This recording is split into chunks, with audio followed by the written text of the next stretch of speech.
اس کی دلیل حضرت ابو سعید الخدری رضی اللہ عنہ کی روایت ہے، رسول اللہ صلی اللہ علیہ وسلم نے فرمایا، جب بھی اللہ کے نبی کا فرمان آئے تو بالکل توجہ اس میں چلی جائے، کیونکہ اصل میں جب بات کہنے والے کی طرف کان لگ جاتے ہیں تو پھر اس کی بات بھی سمجھ میں آتی ہے۔ کیا فرمایا؟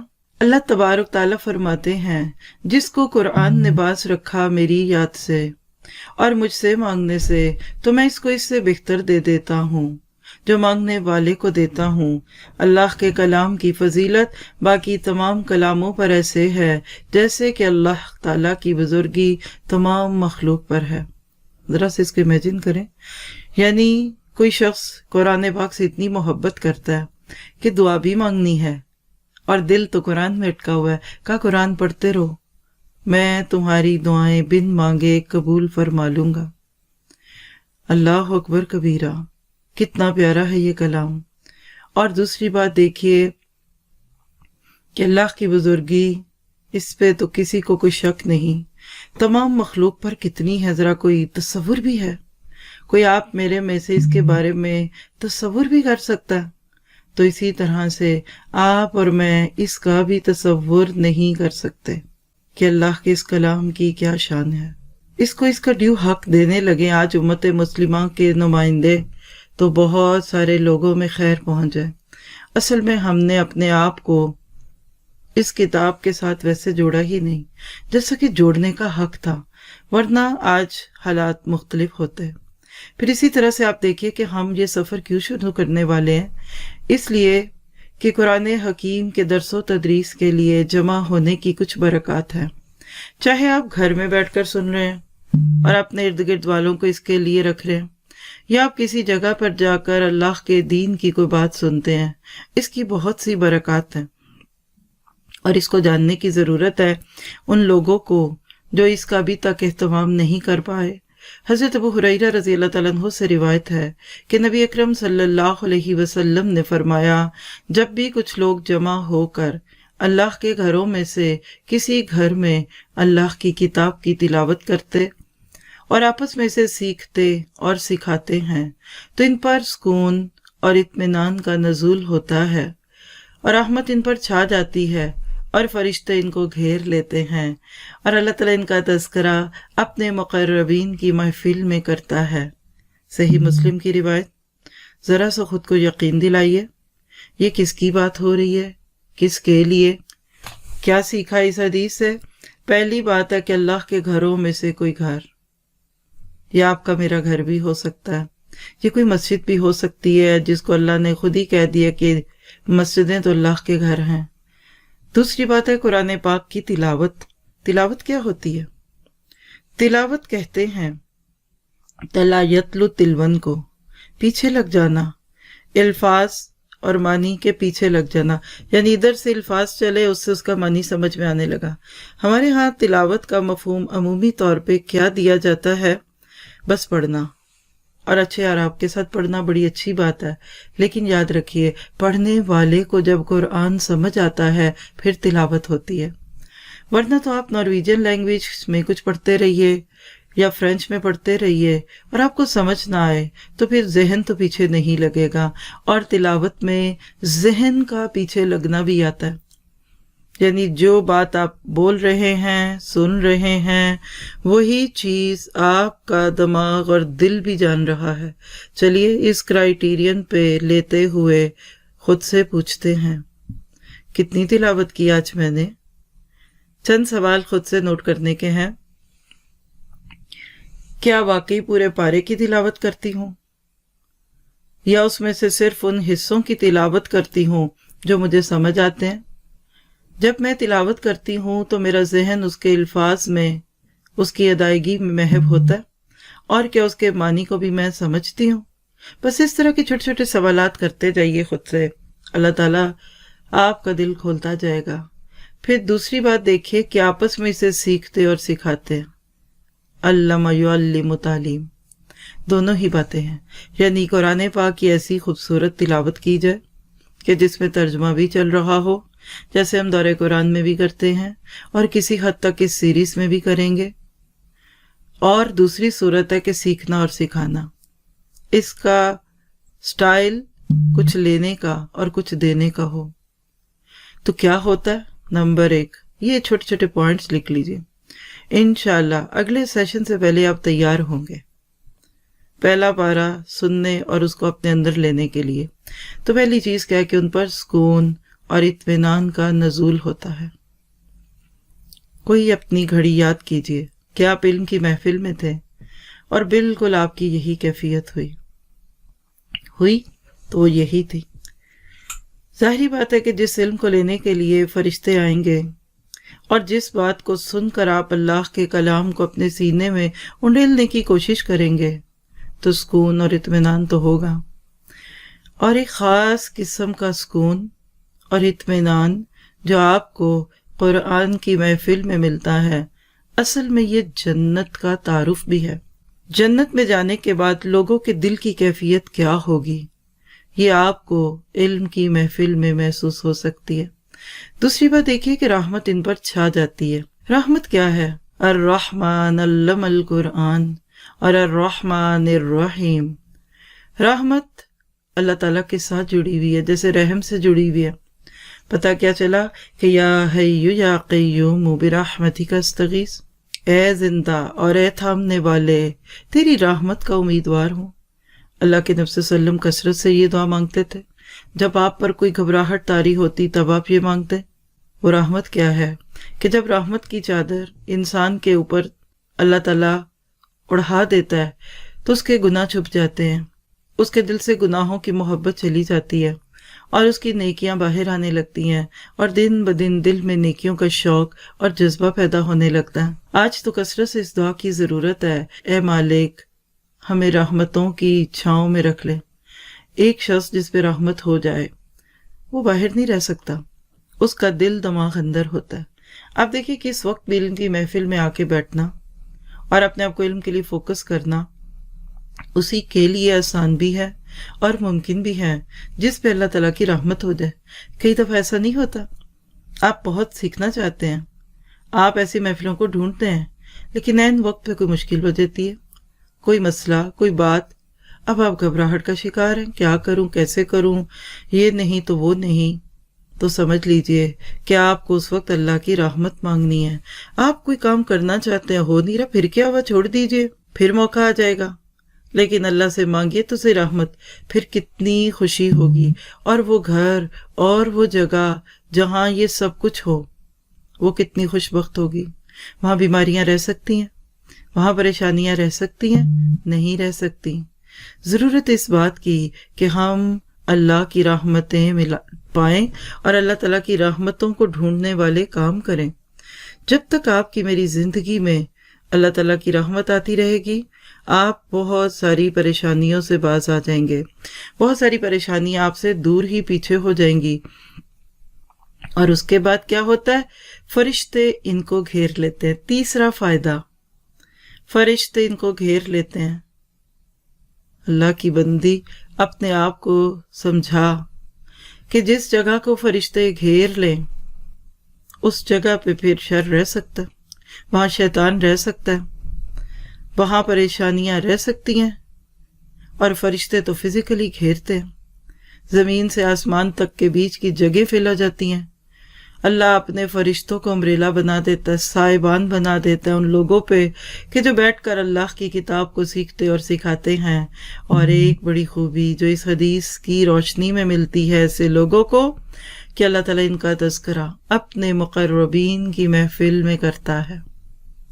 مقربین کون ہوتے ہیں؟ مقربین جا کے سورۃ واقعہ پڑھ لیجئے۔ مقربین کون ہے؟ وہ تو مقرب ہی ہیں، قریب والے تو قریبی ہی ہوتے ہیں۔ سیکٹریز کے لفظ کو اگر انگلش میں ذرا سا صحیح طرح دیکھیں تو سیکرٹریز، سیکرٹس رکھنے والے۔ کلوز سرکٹ لوگوں کو بہت ساری باتیں پہلے سے پتا ہوتی ہیں، ان سے مشورے کیے جاتے ہیں، ان کو اپنے پلانز بتا دیے جاتے ہیں، اور اسی طرح سے وہ ہر وقت آپ کے قریب رہتے ہیں۔ دوسرے لوگ ہو سکتا ہے آپ کی ایک بات کے لیے ترسیں، اور جو مقربین ہے ہو سکتا ہے وہ اکتا ہی جائیں کہ اب اتنی کی انٹرفیرنس ہے۔ تو اس وقت اپنے آپ کو یہ جملہ سکھا دیجئے کہ جب میں قرآن سیکھنے بیٹھتی ہوں، پڑھنے بیٹھتی ہوں، تو پھر میرا تذکرہ اللہ اپنے قریبی فرشتوں میں کرتے ہیں. عرش کو اٹھانے والے فرشتے مقرب ہیں، اور اسی طرح سے اللہ کی مخلوقات ایسے لوگوں میں ذکر ہے. ذرا سا یہاں بیٹھ کر سوچئے تو صحیح، خود کو چٹکی کاٹے، میں کہاں بیٹھی ہوں، اس وقت کس حال میں ہوں، اور میرا ذکر 7ویں آسمان پہ ہے اور اللہ کے فرشتوں کے سامنے ہو رہا ہے. کوئی آپ کو یہاں بیٹھ کے کہہ دے وائٹ ہاؤس میں آپ کا ذکر نہیں، ذکر خیر ہو رہا تھا، کیونکہ خالی ذکر ہوا تو ہم گھبرا جائیں گے، میں نے کوئی نافرمانی تو نہیں کر دی، کوئی رول تو نہیں بریک کر دیا، کوئی زیادہ ہی دین تو نہیں اپنا شو کر دیا. لیکن جب کوئی کہے کہ فلاں صدر آپ کی بڑی تعریف کر رہے تھے، فلاں عالم آپ کی بڑی تعریف فرما رہے تھے، فلاں بڑی خوبصورت محفل میں لوگوں نے مائک پہ آپ کی بڑی تعریف کی، بس ان سب کو ایک سائڈ پہ کر دیں. اور ان دا ملیک مقتدر، اللہ تعالیٰ قرآن پاک میں فرماتے ہیں ان دا ملیک مقتدر، اس بڑے اقتدار والے بادشاہ کے قریب کیا وہ محفلیں ہوں گی، کیا وہ بیٹھکیں ہوں گی، کیا وہ گیٹ ٹوگیدرز ہوں گے، کیا وہ پروٹوکول ہوگا جو اللہ تعالیٰ کی سجائی ہوئی محفلوں میں ایمان والوں کو ملتا ہے. اے اللہ، اے میرے مالک، مجھے محروم نہ کرنا. دیکھیے یہ جو آپ کو بار بار دعوت ملتی ہے نا، آئیے دورہ قرآن سنیے، اور آئیے اب پیام قرآن سن لیجئے. تو اس کو اپنے لیے آنر سمجھا کریں. کس کو بلاتا ہے آپ انسان؟ یعنی آپ کس کو بار بار بلاتے ہیں؟ جس سے دل جڑا ہوتا ہے. کچھ لوگوں کو آپ سال میں بس ایک بار دعوت پہ بلاتے ہیں، اور وہ بھی عید کی دعوت. کچھ کو مجبوراً بیچ میں بلانا پڑتا ہے کیونکہ ان کے بچوں کی شادی ہوئی تو آپ کو شادی کی دعوت کرنی تھی، اور کچھ کے بغیر آپ کی کوئی دعوت پوری ہوتی ہی نہیں، کیونکہ آپ تو رائٹ ہینڈ ہیں، آپ تو فرسٹ ہینڈ ہیں. میزبان کہتا ہے آپ کے بغیر میرا دل نہیں کرتا. اور سب سے پیاری دعوت آپ کن کی کرتے ہیں؟ اپنے ہی پیارے پیارے گھر والوں کی. اس وقت بھی کئی جگہ افطاری کا وقت ہوگا اور سوچ رہی ہوں گی مائیں کیا بنائیں، بلکہ سوچ لیا ہوگا کیونکہ ابھی تو تیاری کا وقت شروع ہوا. تو یاد رکھیے سب سے پیاری دعوت آپ اپنے گھر والوں کی کرتے ہیں. اور قرآن والے تو اللہ کے گھر والے ہیں. اللہ کے نبی صلی اللہ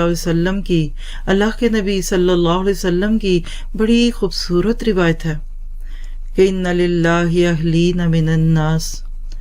آپ نے اپنے صحابہ کا شوق ابھارنے کے لیے کہا میرے صحابہ، کچھ لوگ دنیا میں ہیں، رہتے زمین پہ ہیں، نام ان کے انسانوں سے جڑے ہوئے، لیکن وہ اللہ کے اہل و عیال ہیں، اللہ کے گھر والے. سوال ابھرتا ہے اللہ کے گھر والے، ہاؤ از اٹ پاسبل؟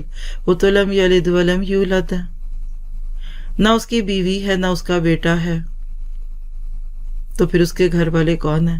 آپ سوچیں گے شاید انبیاء کرام کو محبت سے کہہ دیا ہوگا، اللہ کے نبی کے صحابہ کو کہہ دیا ہوگا، کچھ فرشتوں کا نام لے لیا ہوگا.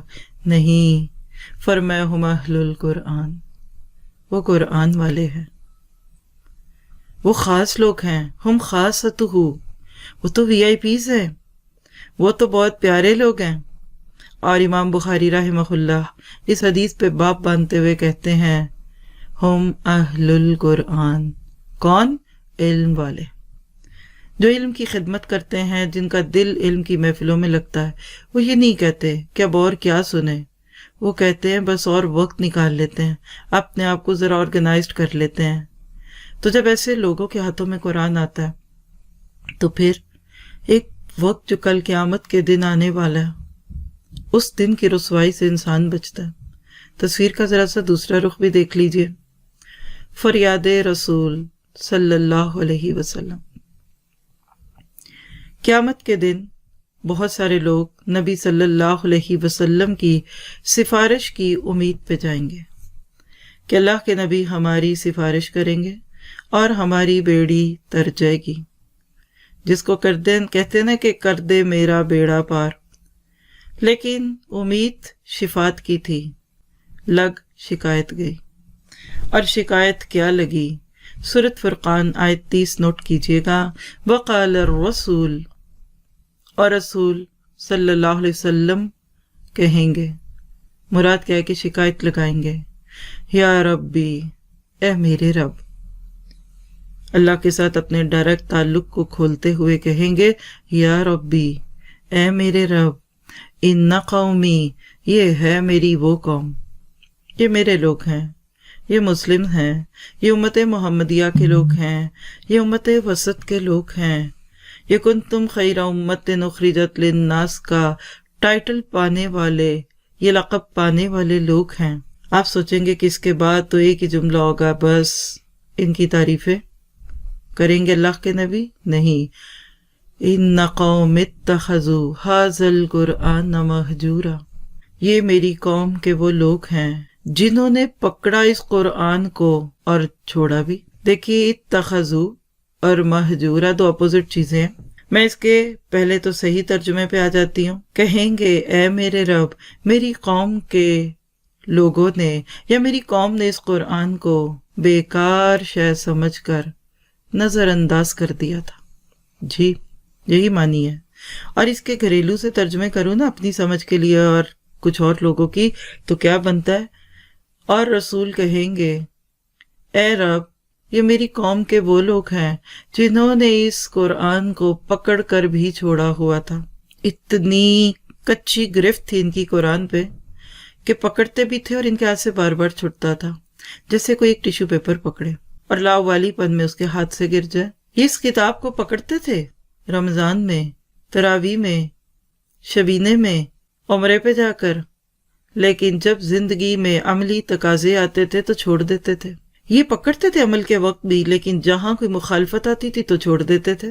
یہ پکڑتے تھے اس قرآن کو، لیکن جب کوئی چیز اس کتاب کی ان کے لائف سٹائل سے ٹکراتی تو چھوڑ دیتے، اور اس کتاب سے کوئی اہم چیز سامنے آتی اسی وقت میں ان کے بقول تو اس کو چھوڑ کے اس کو لے لیتے۔ کوئی بات نہیں، یہ تو خیر ہے، کلاس بھی تو لازمی ہے نا، اسکول بھی تو جانا ہے، بازار بھی تو ابھی کھلے ہیں۔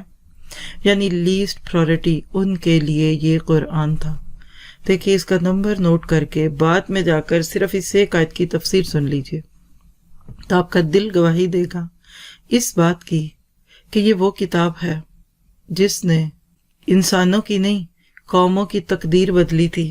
شرط ایک ہے، قرآن پاک میں 2 بار تو سورۃ البقرہ میں یہ حکم ہے خذوا ما آتیناکم بقوہ، اور ایک جگہ فا کے ساتھ ہے فخذوہ، اور اس طرح قرآن پاک میں یہ موضوع بہت جگہ۔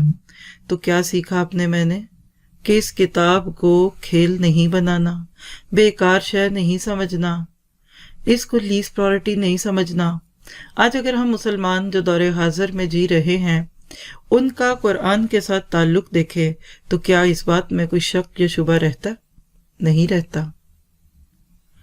بات بات میں یہ قرآن ہاتھوں سے پھسلتا ہے۔ قرآن نہ ہو گیا برف کی ڈلی ہے، اور قرآن نہ ہو گیا کوئی آگ کا انگارہ ہے، تو اللہ کے نبی کی وہ حدیث یاد کر لیجئے کہ فتنوں کا ایک ایسا دور آئے گا، قرب قیامت کی باتیں ہیں کہ دین پہ عمل کرنا، دوسرے لفظوں میں قرآن پہ عمل کرنا، جلتے انگارے کو ہاتھ میں رکھنا ہے۔ ایک جملہ لکھ لیجئے، جم ہے۔ اللہ کے نبی صلی اللہ علیہ وسلم اور اصحاب پر مکہ مکرمہ میں بہت سی مشکلات تھیں، سختیاں تھیں، حالات تنگ تھے۔ کہیں بلال پتھروں پہ لٹائے جاتے ہیں اور کہیں خباب بن ارت ہیں جن کا مالک ان پہ ظلم کرتا۔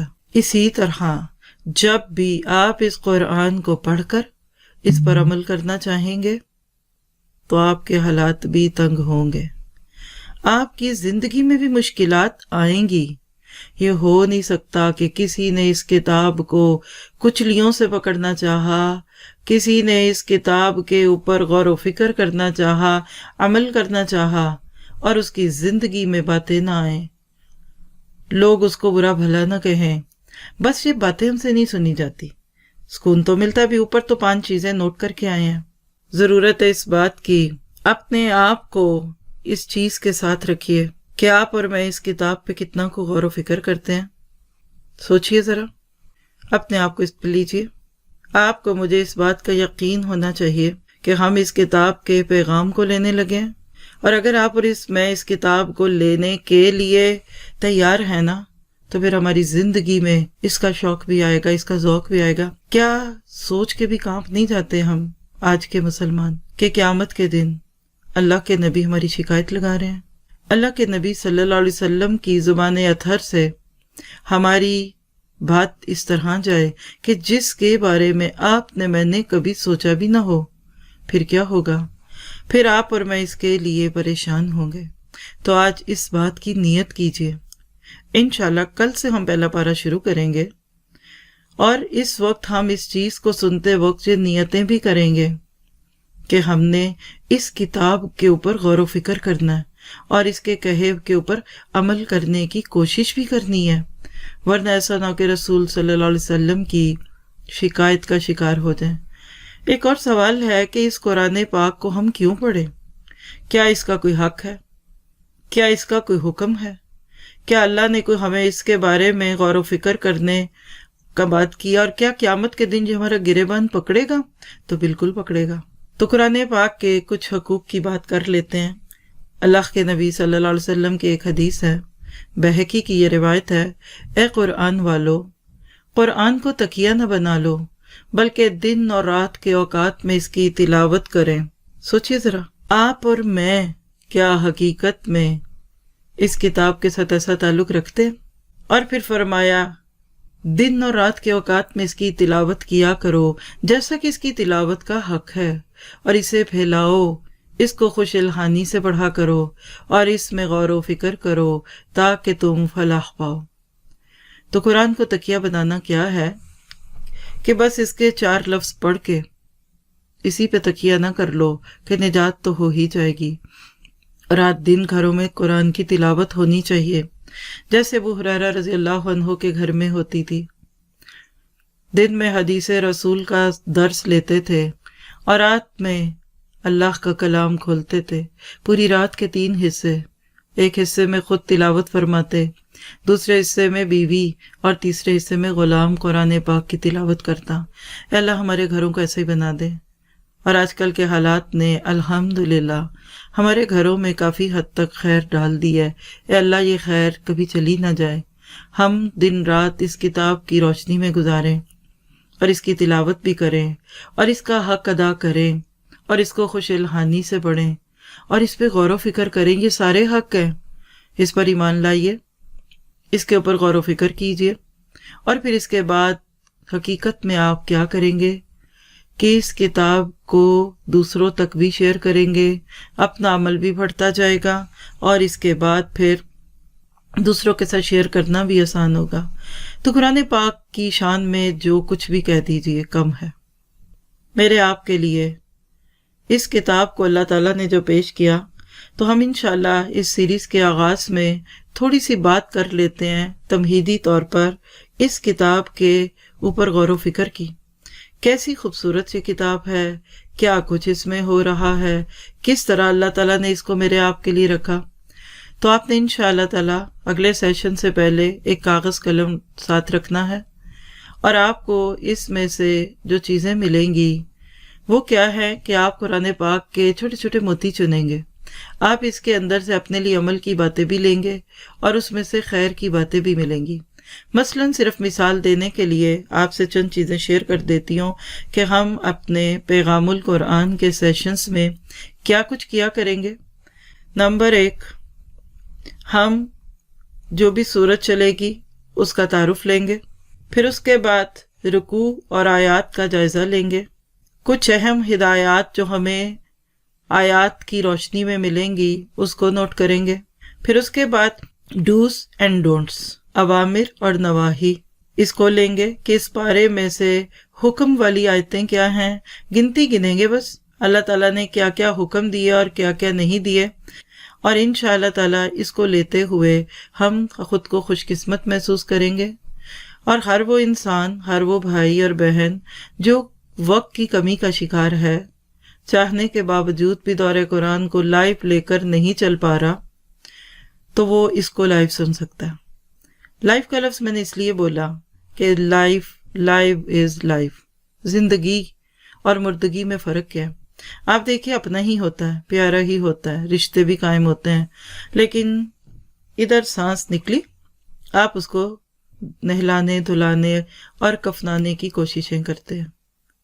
اور اس کے بعد کیا ہوتا ہے سبھی جانتے ہیں، جلدی سے دفن کیجیے۔ حکم بھی یہی ہے۔ کیا نکل گیا؟ لائف نکل گئی۔ تو لائیو اور ریکارڈڈ میں فرق لائف کا ہے۔ گو کہ آج کے حالات میں یہ بہت بڑا الٹرنیٹ ہے کہ ہم کسی بھی استاد کے ساتھ پڑھنے کی بجائے بعد میں اس کو اپنی سہولت سے پڑھ لیں، علم آ جائے گا، تربیت کم ہوگی۔ تو لہٰذا ضرورت ہے اس بات کی کہ ہم آج سے ہی نیت کریں۔ کسی کے پاس ٹائم انیوژل ہے تو کوئی بات نہیں، پھر بعد میں بھی سنیں، بعد میں جتنا سنیں، اسی لیے یہ دیا جا رہا ہے۔